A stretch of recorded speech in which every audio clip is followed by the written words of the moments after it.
Hello, everybody. Today we're going to cover groups in Planning Center, and groups is actually housed in their Church Center app. So the first thing we want to do is go to the App Store and search Church Center, and it should be one of the first results you see there at the top. It's got a little greenish, bluish, church-looking symbol as the icon, and you're going to press download.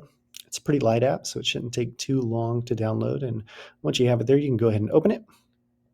First thing it wants to do is send notifications. If you love Jesus, you'll allow it.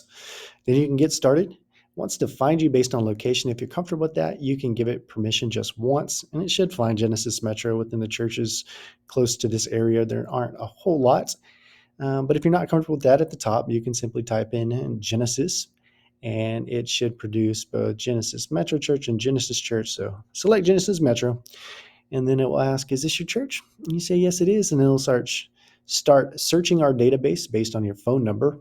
Once it finds your phone number, it'll send a message with a confirmation code, and these handy little iPhones will let you plug it in just like that. Then you'll see all the people under your profile, including kids. If you check them in on Sunday morning, select yourself, and then let it recognize your face.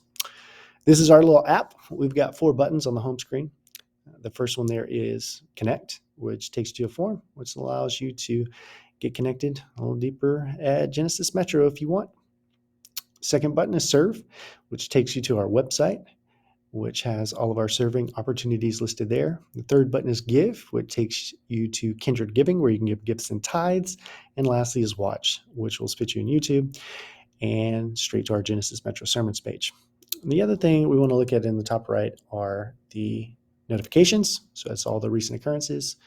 And then the other thing is your profile. This is pretty nifty because you can change your settings by pressing the hello part. You can change all your contact. You can add people to your house.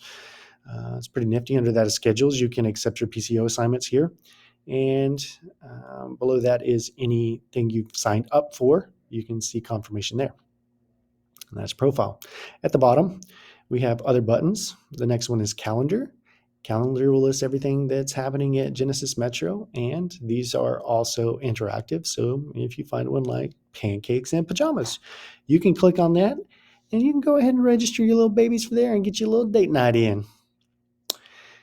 Back to the bottom, we skip groups on signups. You will see the things that you have to register for. You can simply click those, tap them, and go ahead and sign up for them there. And then if we go back to groups, you should have your life group in there if you're part of one. And then we have the framework for small groups. When you open up the groups, it defaults to messages. This is a great tool that you can use, maybe to replace GroupMe in a future date, not just yet.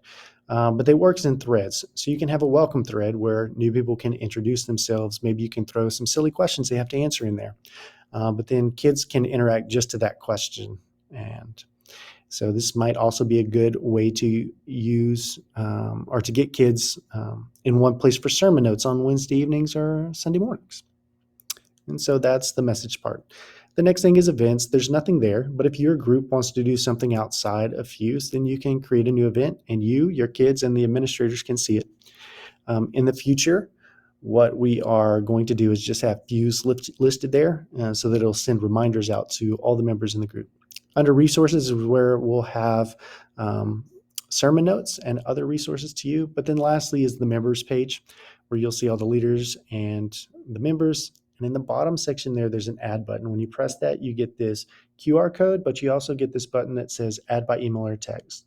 So you can let the kids scan that, or you can press that button and it will bring up your contacts, and you can either airdrop it to the kids or you can text them and they can join the group there. It will prompt them to download the app. But that's a good thing. That's what we want. This is kind of the way we're moving as a church.